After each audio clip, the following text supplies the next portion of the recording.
Good afternoon and welcome to another episode of the Vantage Point. I'm Lisa Hamilton. This afternoon we're here with Indian High Commissioner Dr. Srinivasa, and we'll be speaking a bit about the work of the Indian High Commission here in Guyana and some of its plans moving forward. Doctor, welcome. Thank you so much. It's great to be here at Guyana Chronicle, and at the same time I would like to wish everyone a very happy new year. Season's greetings to everyone. Okay, well first I'd like you to tell our viewers a bit about your time here in Guyana. When did you arrive and how has it been so far for you? I came in mid-August of this previous year, 2019. I was the Consul General of India in Johannesburg before coming here, and ever since I have been here in the last 4.5 months I have been treated very well. The love, warmth and affection of the Guyanese people has really been overwhelming. And at the same time, we have been able to have arranged many programs from the High Commission of India. We have been able to reach out to thousands of Guyanese, and we have also been able to work very closely with all those who matter in policy making. Okay. So, can you tell us a bit about some of these programs that are ongoing? Thank you for asking that question. You know, the Government of India and the people of India look upon Guyana as strategic partners, and for us Guyana has been a friend for the last many decades. Even before the independence of Guyana, for example, India supported the fight against colonialism, and we were good partners in NAM, the non-aligned movement, and our partnership continues to this day. For example, today we are working very closely on many line of credit projects, developmental projects, especially infrastructure development. We are working on promoting skill development and capacity building for the Guyanese. We are working towards promoting people-to-people contact, promoting cultural links.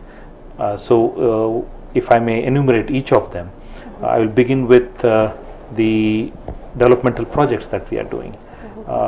First of all, we are proposing to do a project where the Government of India will help build Diamond to Ogle Road. We had proposed a $50 million line of credit. Just last month, the consultant agency has given its report to the Honorable Minister of Public Infrastructure. We are waiting for a communication from the government to see if that report is in good shape. The Government of India would be very happy also to collaborate with the Government of Guyana with the development of 3 hospitals, public hospitals, because this line of credit was announced way back in 2015 for developing 3 public hospitals, one in Sadi, one in West Demerara and one in Batika. This will greatly improve the access for health, and the people of Guyana will stand to benefit out of it. As you know, India is one of the top specialists in healthcare, if I may say so, and the Indian pharmaceutical products are very well known across the world. Thirdly, we are working upon providing a ferry to the northwest part of Guyana, because I understand that's where the need for a ferry is, and this is also a big project of about 15 million US. We are also working upon a project where we are delivering pumps worth about $4 million US, the drainage pumps, because the flooding happens quite frequently in many areas, and to drain them we require pumps of very high tonnage, and as we speak the necessary approvals have been obtained, and the pumps are on their way from India. We are also working very closely with the Government of Guyana and the University of Guyana with the Center for Excellence in Information Technology. We call it the CEIT, wherein Guyanese are trained in IT, computer technology. This is a $2 million US project which the Government of India established in the University of Guyana premises in collaboration with NDMA, the National Data Management Authority. And there we are training close to about 400 people per year in IT, and we have about 3 resident trainers from India, and we are now hoping that this year there will be a green light from the government to train non-governmental people in that facility, because we believe that this capacity building should also reach out to the private Guyanese citizens, because they are the ones who will also work in the building of this country. Apart from this, one of the main projects that the High Commission of India is working very closely with the government of Guyana and the people of Guyana is education, skill and capacity building. So what we are doing is we have a program called as ITEC, the Indian Technical and Economic Cooperation, wherein the government of India provides short-term scholarships in over 1250 courses between 4 to 6 weeks, fully paid in India, in some of the premier institutions of India. The courses are widely varied, from IT to project management, finance, human resources. You can also train in journalism, for example. You can train in management. So these are the variety of courses in solar energy, for example. So these are the courses that are available for the people of Guyana. In fact, when I came, the number of slots available to Guyana were only 24. So we had a discussion and we found that this 24 is a very small number for the people of Guyana. So we communicated with my headquarters, and my government gladly agreed to more than double it to 50 per year. So now we can send 50 Guyanese to India for training under this program. That's yearly? That's yearly 50. Okay. In fact, earlier all the applications were due to be processed through the government, but now from this year we can also take half of those scholarships directly at the High Commission. And these are open for the private sector people, for common people who can apply directly to the High Commission. And what would a person who is applying need? What are some of the basic things that basic thing would be they should be a graduate, a basic degree in any of the disciplines. And it does not imply that you have to go to a training only in that field where you have a degree. Recently I had a couple of journalists going to study solar energy. They wanted to learn more about installation of equipment, and these are employment generators basically. These are courses where one can improve their skills, at the same time learn something new. And this is also a good exposure to the Indian economy, wherein you will learn the aspects of working under the intensive private sector basically. In India we have a fast growing economy of about 7% per annum, and we expect to become one of the top 5 economies in the next couple of years.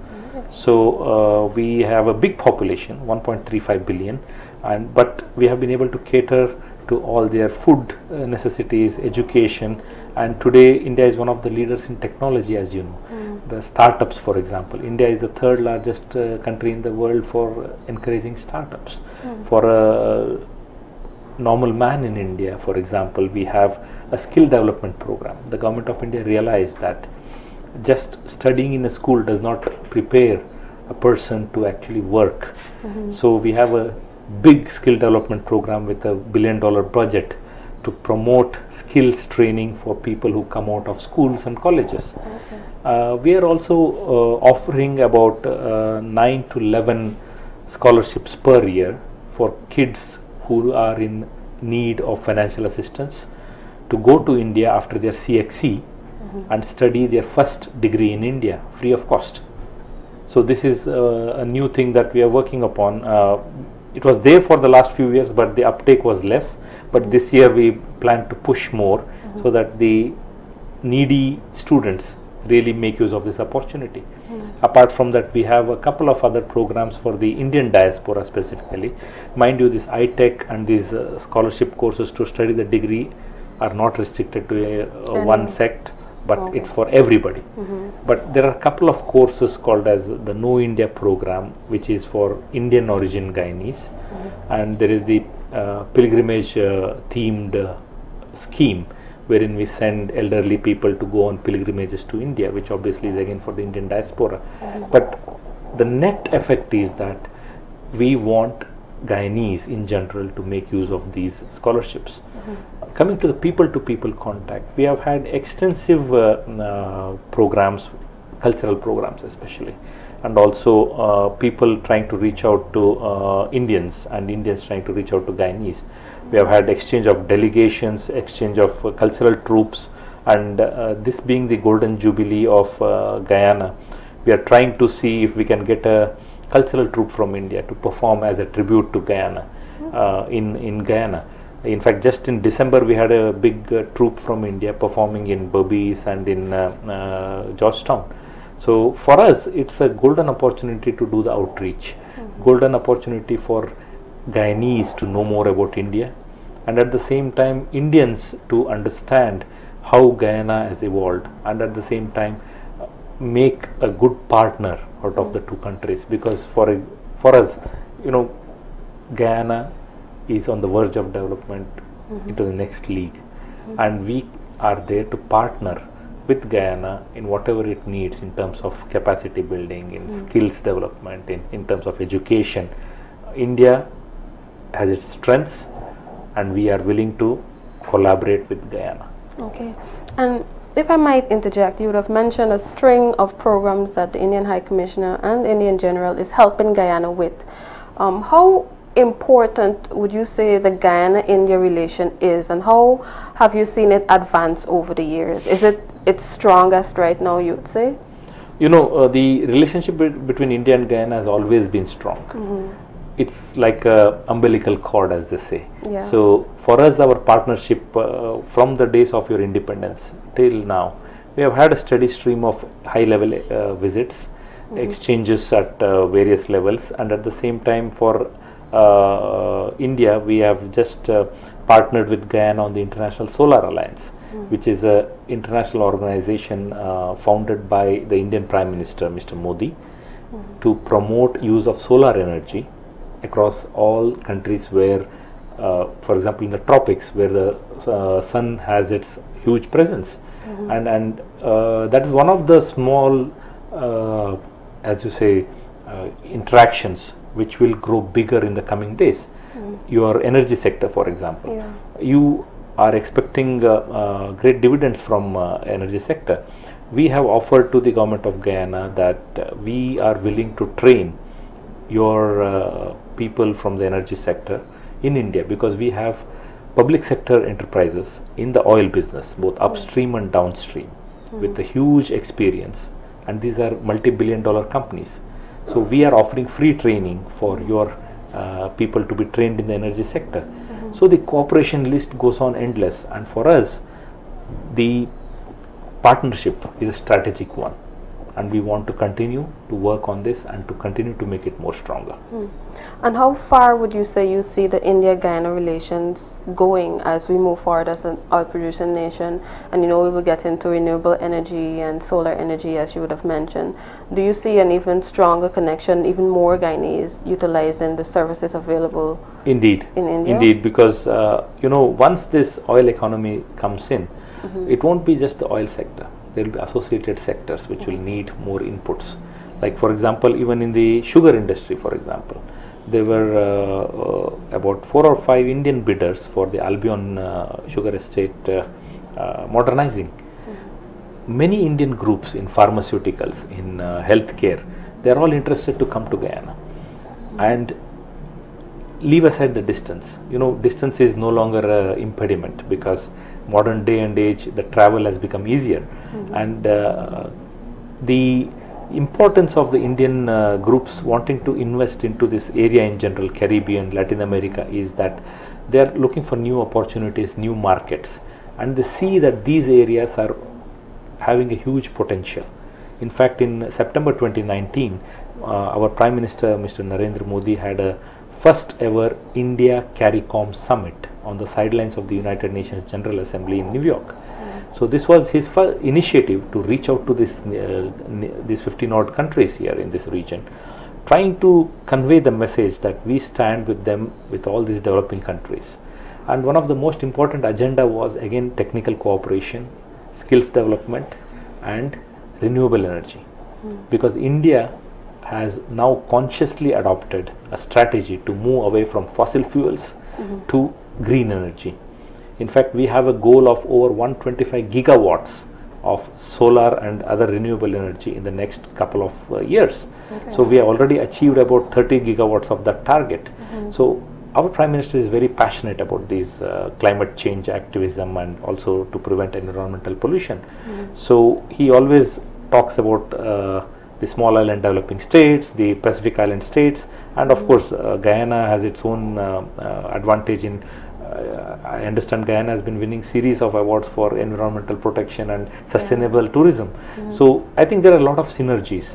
And during this meeting in September, my government also announced $15 million line of credit for Guyana for installing renewable energy plants, and also $1 million grant for quick action community development projects. So we are working with various stakeholders on this front, and I believe that renewable energy will be one of the biggest sectors where we both can collaborate, because now India is also one of the main centers of manufacturing of renewable energy equipment, and we also have a lot of experts in that sector.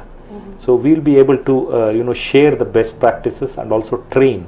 Under iTech we have courses in renewable energy and solar energy. So and as you mentioned before, the move away of India from fossil fuel to solar energy, and you mentioned Guyana would have won many awards, and we're also big on maintaining a green state, etc. But some persons are concerned that Guyana has this green agenda, but it's now moving into oil.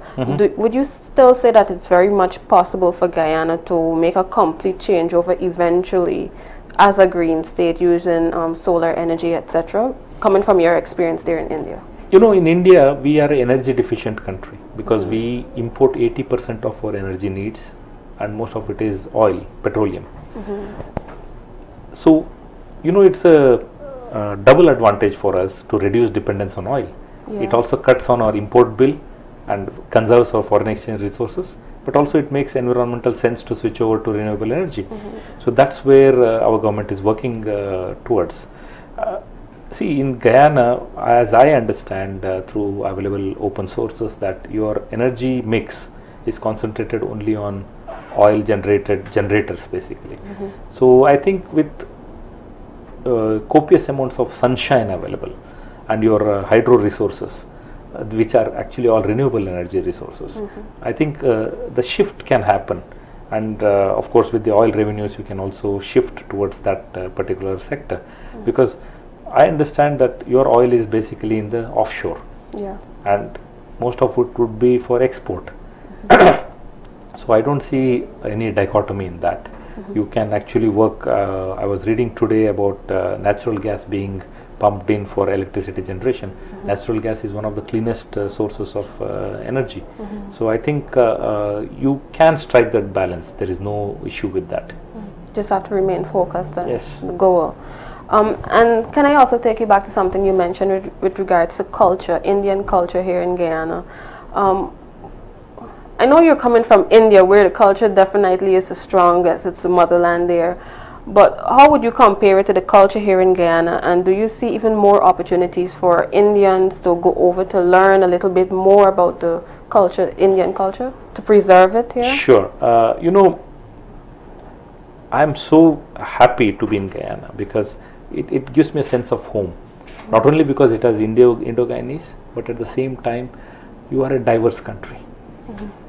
Unity in diversity is what is India all about. We are a secular nation. We are a unity in diversity. Unity in diversity is one of the most basic principles of India.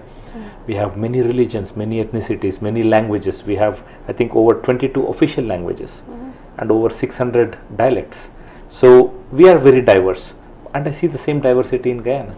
You have built the nation around that. Coming to culture, when I go to these local cultural organizations, I feel that they have done a great job in maintaining the ancient Indian culture, because you must see that they came here about 180 years back, and it's difficult to sustain active engagement with any historical culture for such a long time if not for the personal interest of all those who are involved. I was in Berbice, I was in Essequibo, in Georgetown itself. I go to these mandirs and I find them that they are still preserving that ancient Indian culture. Some of the traditions might not be what I see in modern India. In fact, I can tell you a curious episode in Johannesburg, for example, where I was posted, which has also a huge ethnically Indian origin community, about South Africa has about 1.4 million Indian origin people. I went to a temple which was about 120 years old, and when I went there, I went with a friend who speaks that language, and he told me that most of the ceremonies, the rituals are similar to what we do in India, but the language was something which they spoke 100 years back.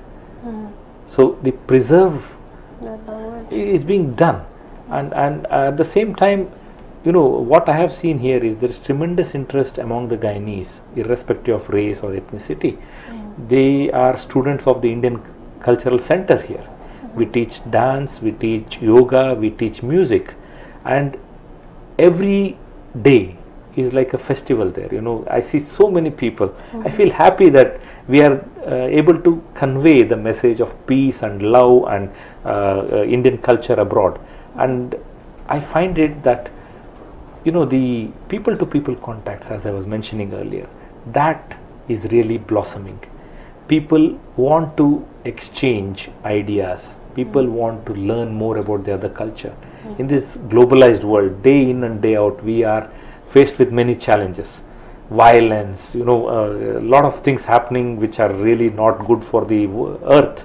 But it is the small gestures of humanity, the people wanting to reach out to the other side. Those are the things that will really keep us together. I agree. And as you were speaking earlier, you mentioned that the Indian High Commission has an event coming up at the Artichong Convention Center. Can you tell us a bit about that? You know, we turned 70th anniversary of the Indian Republic is on the 26th of January, and that's celebrated as our national day, of course. So we have our Independence Day in August and the Republic Day in January 26th. And we are celebrating that with a small reception at the Artichong Convention Center. And we expect it to be a day of getting together of people who are friends of India, the Guyanese government, the Guyanese public figures, and at the same time we are having a small cultural program at that event. This is a yearly event, but this time we plan to make it bigger, reach out to more people, and at the same time communicate the sense of solidarity between India and Guyana, because you turn 50, we are 70. We are 70 years young, you are 50 years young, so there's a long way to go. Indeed. And as we close, if you were to give an encouragement to Guyanese out there, I know you'd have mentioned several programs as well as scholarships, etc. Maybe there's someone out there who's still feeling like, you know, this is too big for me to tackle. Maybe I won't get through or something. What would be your message to that person? You know, there is nothing too big to tackle. Everything can be done. Just you have to try. And I want to communicate to your viewers that all these scholarships, all these programs that I was mentioning, we are open at the embassy to receive any comments, any suggestions, any inputs, and we are very happy to help anybody who needs any assistance to go to India. So for us it's a labor of love, and for us it's also that commitment towards Guyana. So we are here to collaborate with Guyana, and I want to tell finally in signing off that we look forward to working closely together with Guyana and the Guyanese people. And for us, again, it is going to be a very momentous year this year, because Government of India has embarked upon a lot of projects across the world, and among that we want to really work hard, or if not harder, with Guyana, so that Guyanese people benefit from all the schemes that the Government of India is working upon. Thank you. Okay, thank you very much, High Commissioner. Thank you for tuning in to The Vantage Point. I've been your host, Lisa Hamilton. Please join us again tomorrow for yet another episode.